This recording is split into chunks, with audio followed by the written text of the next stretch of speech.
Selamat datang di podcast Pendidikan Al-Karim, The Best Education for the Best Generation. Assalamualaikum warahmatullahi wabarakatuh. Sahabat SAA, selamat datang di podcast Pendidikan Al-Karim, The Best Education for the Best Generation. Hari ini kita kedatangan tamu orang yang sangat spesial. Lagi-lagi kita akan mendatangkan tamu seorang wali murid atau wali siswa. Nah, beliau ini juga sebagai owner dari salah satu atau salah dua tempat wisata yang ada di Bandar Lampung. Penasaran?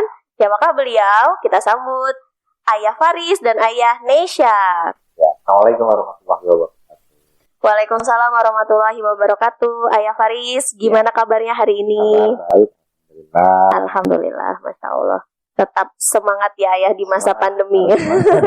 Kalau nggak tumbang gitu. Kalau nggak tumbang ya benar. Jadi pilihannya di masa pandemi ini adalah Harus semangat. harus semangat Biar imunnya kuat. biar imunnya kuat. Oke, Masya Allah. Oke, Ayah Faris, pertama Umi Okti mewakili Sekolah Alam Al-Karim mengucapkan terima kasih banyak karena di tengah kesibukan Ayah dan Bunda sudah mau menyempatkan diri untuk menjadi narasumber di podcast kami. Ya, harus semangat. Ya, semoga apa yang nanti kita bahas ya Ayah itu bisa memberikan inspirasi, berbagi kepada para pemirsa setia sahabat SAA dimanapun berada. Ya, Ayah Faris, kalau boleh tahu pertama nih, tadi kan Umi Okti sebutkan Ayah Faris ini sebagai salah satu wali siswa, enggak salah satu, dan dua siswa, anandanya di sini ya, ada dua.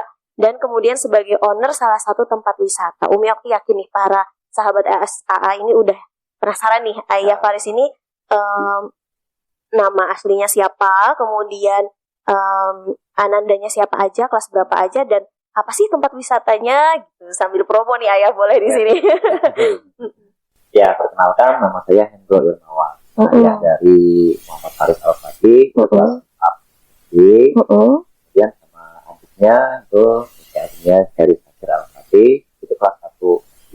Kelas Jadi dua-duanya di SD Al-Fatih. Semuanya dari TK sampai SD di Al-Fatih. Masya Allah, jadi kelas 4 dan juga kelas 1 ya, di SD Alam Al-Karim. Oke, selanjutnya tadi Ayah, tempat wisata. Oh iya, kita ada dua. Yang pertama Taman Kelinci Lampung, namanya Rumah Strawberry dan Kelinci Lampung. Kemudian yang kedua, kita lagi ekspansi dari taman sebelumnya, itu namanya Umbul Helau Lampung, dengan basic edukasi sama Taman bunga ya, Masya Allah. Jadi sahabat SAA kalau mau main-main dengan kelinci, kemudian ke taman bunga, dan kalau nggak salah ada motor ATV juga ya Ayah ya.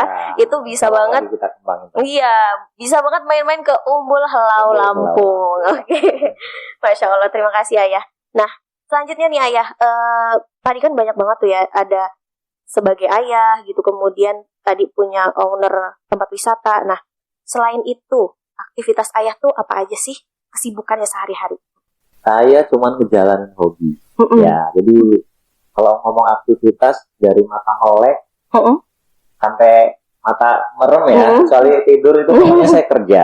Ya, semua yang saya kerjakan itu berdasarkan hobi, termasuk usaha yang saya kelola kali ini itu berangkatnya dari hobi. Dulu saya harus cerita sedikit lah ya. Dulu boleh. Kebun sedikit lah, 4x6. Kebetulan kaplingan itu ada 2 kapling. Saya ambil sebagian saya pakai untuk rumah, ada 4x10 itu saya gunakan untuk kebun. Di situ saya bisa tanam strawberry, hidroponik, terus ada kelinci gitu. Nah, disitulah awal mula jadi wisata, orang banyak berkunjung dan akhirnya kita jadikan itu taman wisata. Dan sekarang kita ekspansi sampai setengah kita jadikan yang lebih serius. Nah, jadi ya awalnya memang semuanya dari hobi. Sama yang saya kerjakan kali ini juga ya banyak kerjaan di rumah gitu. Kita coba-coba bikin apa gitu kan. Nah, itu harapannya suatu saat itu jadi ladang bisnis lah gitu. Ya kan kita nggak tahu gimana suksesnya gimana gitu. Kita buat aja. Iya, Masya Allah. Jadi Ayah ini kalau tadi dikatakan itu sehari-harinya adalah menjalankan hobi, tapi hobinya itu sangat menghasilkan ya. Jadi hobinya itu ini ya, hobi yang menghasilkan. Jadi kita bawaannya kerja itu seneng ya, asik aja gitu, asik, kan? bahagia gitu ya. Ya, nanam kita buat asik gitu. Asik, kan. Kebetulan memang kita kan ada konten ada kanal YouTube gitu kan. Jadi tentang pertanian kita bikinin konten sendiri gitu kan. Tentang kreativitas, entah itu bikin apa, entah itu jalan kemana, itu kita bikinin kanal YouTube sendiri. Jadi ya hampir semuanya ya hobi gitu, dan semuanya saya kerjakan dengan senang hati. Tambah lagi itu karena memang untuk konten ya, harapannya itu jadi jadi adsense gitu.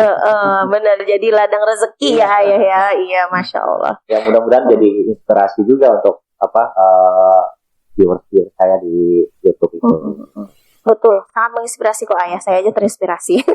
Karena betul tadi, kalau kita menjalankan sebuah pekerjaan yang emang itu hobi kita tuh jadi asik aja gitu ya Ayah ngejalaninnya, bahagia, dan seberat apapun insya Allah bisa dijalani dengan semangat gitu ya Ayah ya. Oke, Masya Allah. Ayah tadi kalau Umi Okti mendengar, tadi kan anandanya yang di sini 2 ya Ayah. Dari TK, SD itu semuanya di Al-Karim. Nah, kalau boleh tahu, tapi sebelumnya nih, sebelum ke situ, Umi Okti mau nanya dulu. Kalau Ayah mendengar kata pendidikan, itu apa sih yang terlintas dalam benak Ayah? Saya kalau suruh ngejabarin agak susah. Gak apa-apa, pakai bahasa sendiri aja. Ini dari bahasa sederhana saya. Iya. Pendidikan itu adalah sebuah proses belajar ya, memberikan suatu pengetahuan ya dari segala macam ilmu pengetahuan pada suatu objek ya, kalau kebetulan di sini anak gitu kan, yang masih polos gitu kan, menjadi menjadi seorang yang mengerti akan ilmu pengetahuan, akhlak, adab, dan banyak hal. Masya Allah. Nah, itu adalah pendidikan versinya Ayah Faris. Jadi kalau menurut Ayah Faris, pendidikan itu adalah sebuah proses ya Ayah, yang memberikan seorang anak objek. Kalau objeknya itu di sini anak, dari yang polos belum mengerti apa-apa, jadi mengerti pengetahuan, adab, akhlak, dan ilmu-ilmu lainnya. Oke, Masya Allah. Jadi berharga. Menjadi berharga, iya betul. Dari yang polos menjadi sesuatu yang berharga. Nah, Ayah, kalau tadi kembali lagi ke Ananda yang ada 2 di sini, anak Kakak Faris, kemudian ada Kakak Nesha, dari TK, SD di Al-Karim. Boleh tahu nggak Ayah, kenapa sih memilih SD Alam Al-Karim atau Sekolah Alam Al-Karim pada umumnya untuk menjadi tempat pendidikan Ananda? Iya, jadi harus sedikit cerita ya, nanti supaya juga bisa semuanya gitu kan. Nah, ini berangkat dari seorang marketing pendidikan. Dari SMA dulu saya ikut orang, kebetulan punya lembaga pendidikan di Metro itu, dan saya pulang sekolah itu ikut marketing. Jadi jalan ke setiap sekolah itu saya jelajahi semua di Metro sampai Lampung Timur. Masya Allah. Itu di situ saya ketemu banyak sekolah, banyak siswa gitu. Karena presentasi di situ. Di situ kelihatan setiap sekolah itu punya karakter gitu kan. Anak-anaknya itu udah pasti bisa cireng. Nah, kemudian di situ saya bisa membandingkan mana sekolah swasta, mana sekolah negeri. Sekolah juga kan ada tipe-tipenya ya. Karakternya punya ya. Ada basisnya yang umum gitu kan. Ada yang internasional, ada yang Islam terpadu gitu kan. Sekarang ada Al-Karim ya, yang basisnya sekolah alam gitu kan. Ditambah lagi semenjak saya buka wisata itu kan basisnya edukasi. Di situ kita ngisi materi, banyak sekolah datang gitu kan. Hari itu bisa ngisi materi itu sampai 3 sekolah saya. Nah, di situ saya bisa menilai sekolah A dengan anak-anaknya seperti ini gitu kan. Terus pengendalian seorang guru kepada siswa itu seperti ini. Di situ saya bisa menilai. Nah, termasuk Al-Karim juga waktu itu pernah ke rumah gitu kan. Waktu masih belum ada taman, waktu itu ya masih rumahan lah. Itu saya bisa menilai, oh ternyata Al-Karim ini punya cara mendidik yang berbeda. Yang paling sederhana waktu itu saya nilai itu adalah dengan contoh seorang guru gitu kan, cara ngajarnya gitu ya. Waktu itu saya nilainya guru ya, kalau di Al-Karim kan fasilitator ya. Iya, fasilitator. Kurang lebih seperti itu. Jadi saya punya penilaian berbeda tentunya di Al-Karim tentang cara mendidik gitu kan.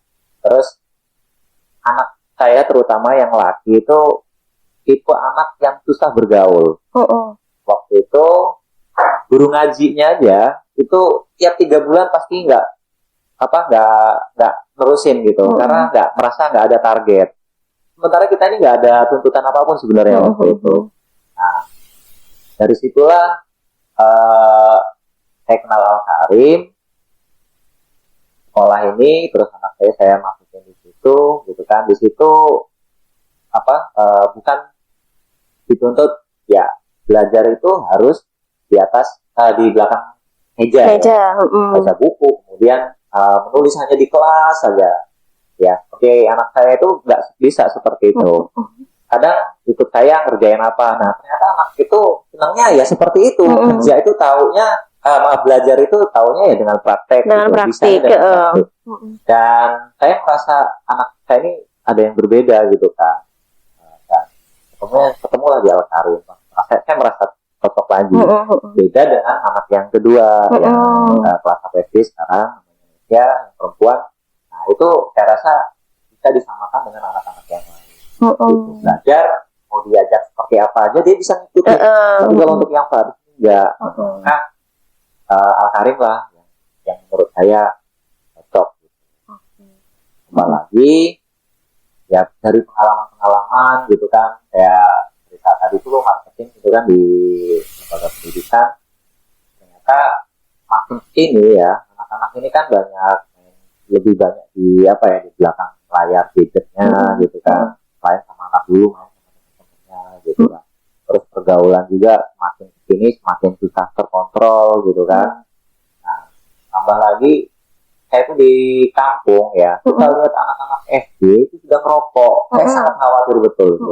Tambah lagi ya mohon maaf ya, kalau di waktu saya ngisi presentasi waktu itu di sekolah-sekolah, gurunya asik, ya nggak semuanya ya, oknum aja, gurunya oke gitu di kantor gitu, anak muridnya ngerjain tugas, satu nulis di papan tulis atau satunya dikte, waduh kok gini amat gitu kan. Nah, makanya ketemulah di Al-Karim, kayaknya beda gitu. Saya ada tes jomplang bener lah perbedaan. Dan itu salah satu pilihan saya saya titipkan ke Al-Karim. Ya, ya, jadi teman-teman tadi banyak banget ya. Jadi ternyata ayah ini dulu seorang marketing lembaga pendidikan. Jadi dari situ ayah belajar untuk menilai setiap sekolah ya ayah. Dan sebenarnya tidak menjustifikasi bahwa sekolah A buruk segala macam, tapi pasti punya karakter masing-masing. Ya, kita punya pilihan. Punya pilihan, dan akhirnya menurut ayah yang cocok untuk Ananda Faris dan Andana Nisha itu adalah di Sekolah Alam Al-Karim. Masya Allah. Semoga kami bisa amanah ya ayah dalam dititipkan gitu amanah terbesar, yaitu anak-anak dari ayah. Masya Allah. Terima kasih ayah. Oke, selanjutnya. Untuk Ananda Nisha dan juga Ananda Faris. Kalau Nisha kan baru kelas 1, kalau Kak Faris sudah kelas 4. Nah, dari mungkin sebelum sekolah, kemudian sekarang sekolah, ada nggak sih ayah perubahan-perubahan gitu, yang kan kalau di Sekolah Alam Al-Karim tuh kita melihat setiap anak itu unik, dan tidak ada anak yang bodoh, tidak ada anak yang tidak baik. Semua anak itu limited edition, spesial dengan keistimewaannya masing-masing. Nah, kalau untuk Ananda Faris sendiri, apa sih ayah yang kemudian ayah rasakan perubahannya gitu, mungkin dari yang belum sekolah ke sudah sekolah di Sekolah Alam? Ya, terutama yang mencolok betul adalah percaya diri. Diri. Cerita tadi kan anakku itu yang terutama yang Faris ini percaya dirinya kurang. Di Al-Karim dia sudah mulai percaya diri, terus tambah lagi nih di kelas 4 ya, dia sudah berani main sepeda, bergaul sama anak-anak di tetangga, di lingkungan gitu. Tadinya kan belum sama sekali, di rumah aja gitu. Kalau nggak disamperin sama temennya, nggak, istilahnya disamperin aja, nggak ini, maksudnya ya biasa aja ngobrolnya gitu kan. Padahal ya nggak termasuk, ya nggak ketergantungan sama gadget. Dia asik dengan kegiatannya sendiri gitu. Dan sekarang alhamdulillah ya dia sudah mulai bergaul, malah kadang nyari temen gitu, kan. Ya, itu satu, itu yang kedua, dia sudah mulai ya dari akhlak ya alhamdulillah, itulah bedanya di Al-Karim gitu kan.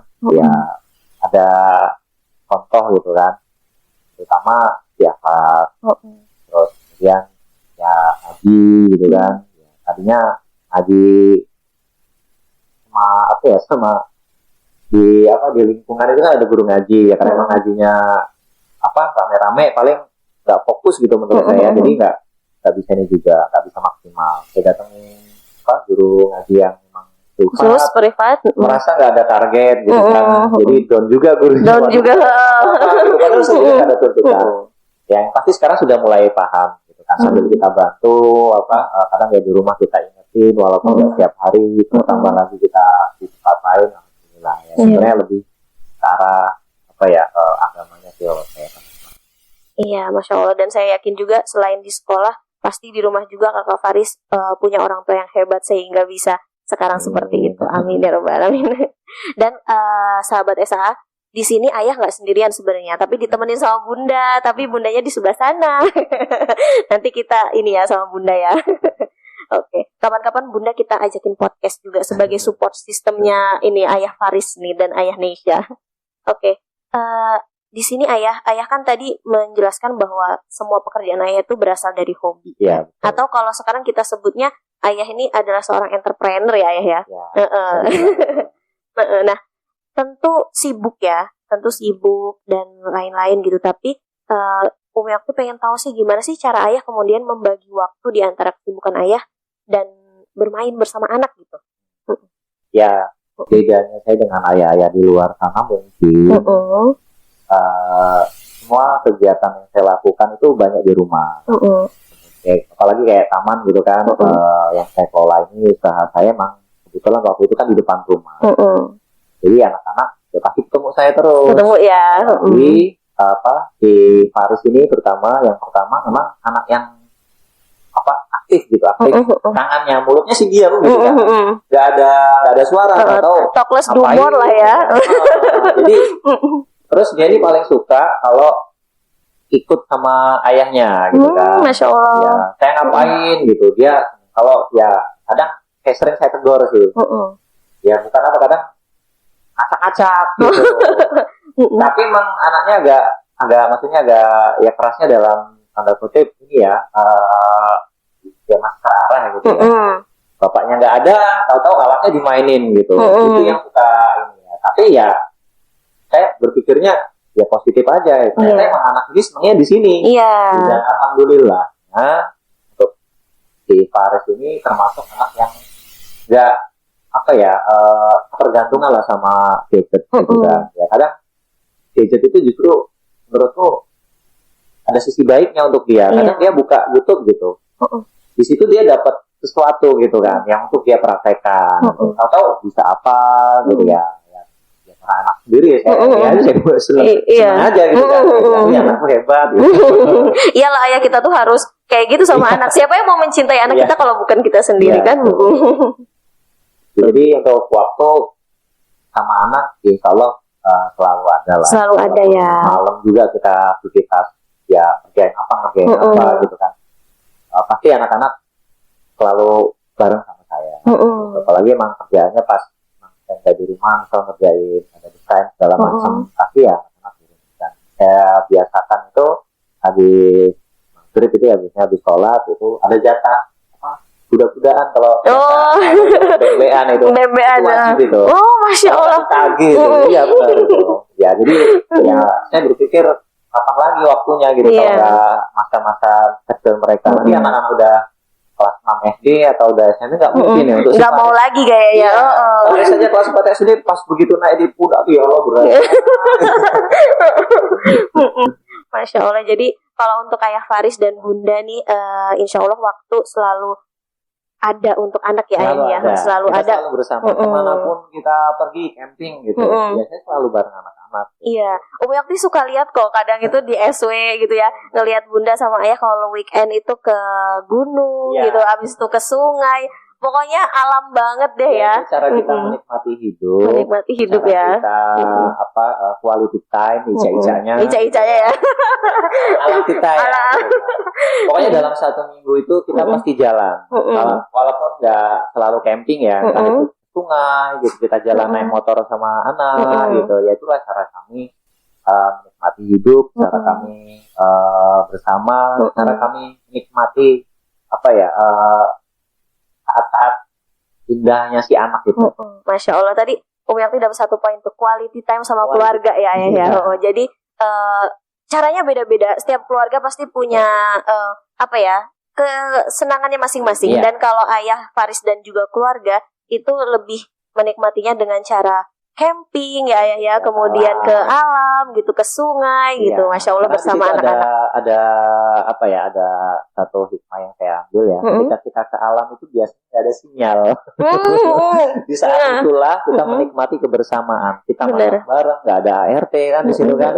Terus kita buka tenda, buka kursi, ya camping family sama camping zaman kita bujang dulu tentunya beda ya. Kalau zaman dulu saya bujang itu sama teman-teman bawa garam, bawa beras, udah cukup ya. Ya, kalau sekarang prepare-nya beda, harus bawa kursi, bawa tenda, bawa kasur. Untuk yang kecil itu sinesnya, yang perempuan harus bawa boneka dan teman-temannya. Jadi udah kayak orang pindahan. Ya itulah cara kami menikmati di alam itu ya seperti itu. Harus benar-benar survival gitu kan. Iya. Enggak juga, yang penting asiknya dapat gitu kan. Nyamannya dapat, tapi nyaman ala alam ya. Iya, benar-benar. Ala di rumah itu jelas tidak. Gitu. Masya Allah. Asik banget sih pokoknya. Umi waktu suka nanya juga sama Bunda, Bun, ini di mana tempatnya kok bagus banget. Gitu. Bundanya terus nanti jawab, ini Mi di sini. Nanti kapan-kapan bisa masuk list tempat berkunjung. Oke, ayah. Nah, itu tadi ya, kalau Umi Okti melihat itu, Masya Allah ya, pokoknya setiap keluarga memang punya caranya masing-masing ya. Tapi kalau menurut Umi Okti, keluarga ayah dan bunda ini Masya Allah ya asik ya, membangun kedekatan juga dengan anak. Buat seasik mungkin. Oke. Nah, kalau dari ayah nih, menjadi orang tua yang asik ya, selain tadi camping dan lain-lain, itu ada cara-cara lain nggak sih ayah? Atau memang itulah khasnya keluarganya ayah, atau gimana tuh? Menjadi orang tua yang asik gitu buat anak. Nah, ini satu ya, selain ya asik itu karena kita ngalir aja ya sebenarnya. Karena emang satu kegiatan saya banyak di rumah, terus aktivitas juga ya dengan senang hati semua saya jalani berdasarkan hobi ya. Dulu saya udah bosen lah kerja, ya mohon maaf kita kerja sama orang gitu kan. Ya ada masanya gitu kan. Pengen keluar dari zona nyaman gitu kan. Ya ada gaji, ada fasilitas gitu kan. Cuman artinya standar ada ya. Pengen keluar dari zona nyaman itu, bikin sesuatu gitu kan. Kayak di rumah saya itu ada workshop ya, ada semacam bengkel lah. Di situ saya kadang bikin apa gitu kan. Ya kayak sekarang saya sibuk lagi di workshop gitu kan. Lagi bikin motor gitu kan. Karena emang kita ada target nanti bikin edisi sendiri, unitnya satu yang untuk konten. Ya, yang kedua saya senang kejalannya gitu kan. Ada tantangan. Saya kan basicnya emang bukan dari mekanik ya, bukan dari mesin gitu kan. Tantangannya di situ. Terus yang kedua asiknya lagi saya dapat adsense di situ kan. Setiap bikin project apa gitu kan kita bikin video gitu kan. Terus bikin project apa lagi kita bikin video. Di situ kan ada jadi sebuah konten gitu kan. Terus endingnya dari sebuah project yang kita satukan tadi itu jadi untuk kita sewakan. Ya harapan kita suatu saat bisa saja di sini bisa kita jual gitu kan. Ya sambil kita baca peluang lah gitu. Kayak piala juga kan di rumah kebetulan istri yang pegang. Oh iya, bunda ya. Ini lagi kadang kurang kayak plakat segala macam gitu kan. Kadang coba kita bikin gitu kayak pakai kayu segala. Sebenarnya banyak proyek-proyek yang bisa kita kerjakan sendiri dengan kreativitas gitu.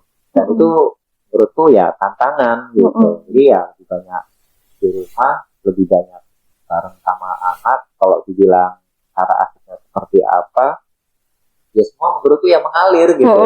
Mengalir aja ya, dibuat asik aja lah. Yang paling bilang kerjanya apa ya udah jalanin hobi aja gitu. Oke, Masya Allah. Itu kalau itu kan untuk ayah dan bunda ya. Tapi kalau misalkan untuk anak, menurut ayah nih, cara menjadi orang tua yang menyenangkan atau yang asik untuk anak-anak itu seperti apa sih ayah? Versi ayah sama bunda gitu di rumah, versi keluarga. Jadi apa tadi? Menjadi orang tua yang asik, yang menyenangkan untuk anak-anak di rumah. Yang satu, coba kita ikuti apa maunya anak, gitu kan? Ya zamannya sekarang kan beda ya dari zaman kita kita dulu gitu kan. Zaman kita dulu benar-benar anak kan dilepas ya. Atau pulang maghrib gitu asik sama teman-temannya. Anak-anak sekarang kan ya kontaminasinya itu lebih lebih besar lah gitu kan dari hal-hal negatif. Contoh di gadget itu anak-anak bisa dibilang nggak ada batas. Ya kita ikutin aja gitu kan. Anak ini arahnya kemana gitu kan. Ya sambil kita bimbing gitu kan. Anak ini sukanya apa gitu. Sambil kita bimbing. Kalau anak sekarang dilarang dengan kekerasan, dia berontak. Ya, jadi kita ikutin sambil kita arahkan gitu kan. Jadi anak-anak tetap asik gitu kan. Misalnya contoh aku senang yang perempuan gitu kan. Tulis gitu kan. Wah, ditulis. Buat dia pun saya di share gitu kan.